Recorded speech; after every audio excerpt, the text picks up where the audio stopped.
École à domicile à cause du coronavirus, c'est aussi une opportunité de gagner en autonomie pour les élèves.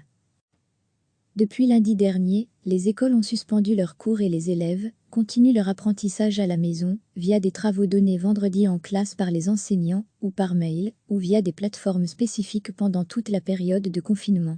Les modalités ont été balisées par une circulaire de la ministre de l'Enseignement. Comme ses collègues, Sophie Debec, professeure de français au collège des EIF à Mont-Saint-Guibert, s'est donc mise en mode Smart Schule, avec ses élèves de 4e, 5e et Réto. On a la chance de vivre au XXIe siècle, avec des facilités technologiques et communicationnelles.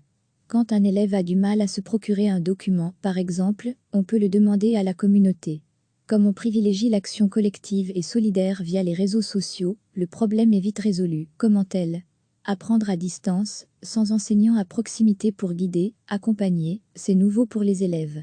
Clara est en réto, et un peu frileuse à l'idée de se retrouver seule face à son écran. C'est assez perturbant, parce qu'on se retrouve face à des chapitres qu'on n'a encore jamais vus, et sur lesquels on doit travailler seul.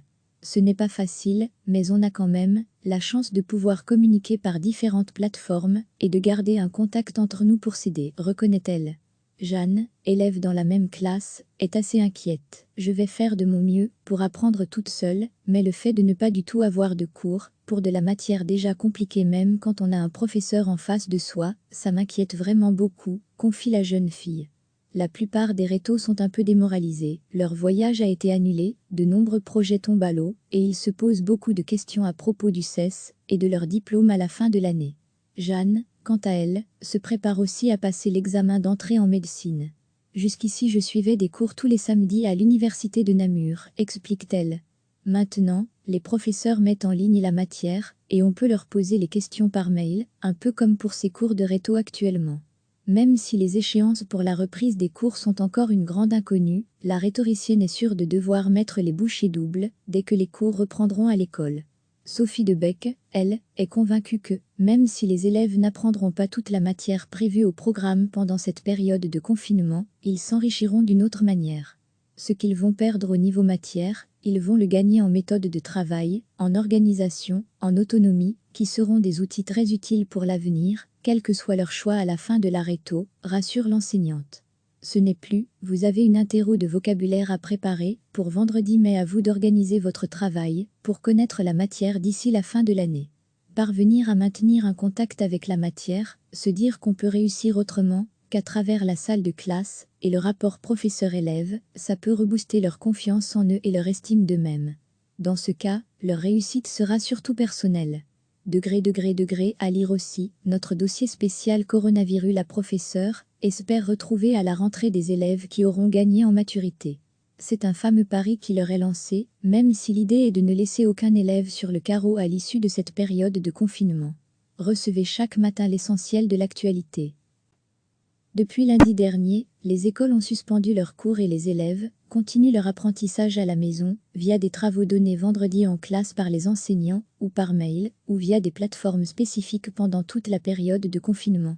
Les modalités ont été balisées par une circulaire de la ministre de l'Enseignement.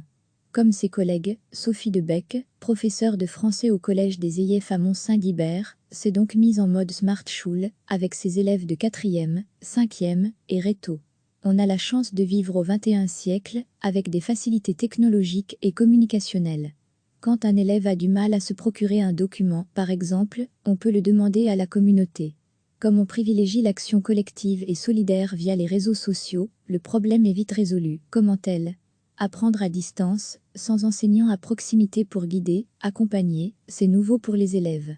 Clara est en réto, et un peu frileuse à l'idée de se retrouver seule face à son écran. C'est assez perturbant, parce qu'on se retrouve face à des chapitres qu'on n'a encore jamais vus, et sur lesquels on doit travailler seul.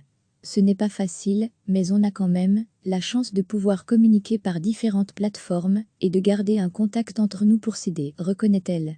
Jeanne, élève dans la même classe, est assez inquiète. Je vais faire de mon mieux pour apprendre toute seule, mais le fait de ne pas du tout avoir de cours, pour de la matière déjà compliquée même quand on a un professeur en face de soi, ça m'inquiète vraiment beaucoup, confie la jeune fille. La plupart des rétos sont un peu démoralisés, leur voyage a été annulé, de nombreux projets tombent à l'eau, et ils se posent beaucoup de questions à propos du CES et de leur diplôme à la fin de l'année. Jeanne, quant à elle, se prépare aussi à passer l'examen d'entrée en médecine. Jusqu'ici je suivais des cours tous les samedis à l'université de Namur, explique-t-elle. Maintenant, les professeurs mettent en ligne la matière, et on peut leur poser les questions par mail, un peu comme pour ces cours de réto actuellement. Même si les échéances pour la reprise des cours sont encore une grande inconnue, la rhétoricienne est sûre de devoir mettre les bouchées doubles dès que les cours reprendront à l'école. Sophie Debec, elle, est convaincue que, même si les élèves n'apprendront pas toute la matière prévue au programme pendant cette période de confinement, ils s'enrichiront d'une autre manière. Ce qu'ils vont perdre au niveau matière, ils vont le gagner en méthode de travail, en organisation, en autonomie, qui seront des outils très utiles pour l'avenir, quel que soit leur choix à la fin de la réto, rassure l'enseignante. Ce n'est plus, vous avez une interro de vocabulaire à préparer, pour vendredi mais à vous d'organiser votre travail, pour connaître la matière d'ici la fin de l'année. Parvenir à maintenir un contact avec la matière, se dire qu'on peut réussir autrement qu'à travers la salle de classe, et le rapport professeur-élève, ça peut rebooster leur confiance en eux et leur estime d'eux-mêmes. Dans ce cas, leur réussite sera surtout personnelle. Degré à lire aussi, notre dossier spécial coronavirus. La professeure espère retrouver à la rentrée des élèves qui auront gagné en maturité. C'est un fameux pari qui leur est lancé, même si l'idée est de ne laisser aucun élève sur le carreau à l'issue de cette période de confinement. Cliquez sur s'abonner pour recevoir les dernières nouvelles.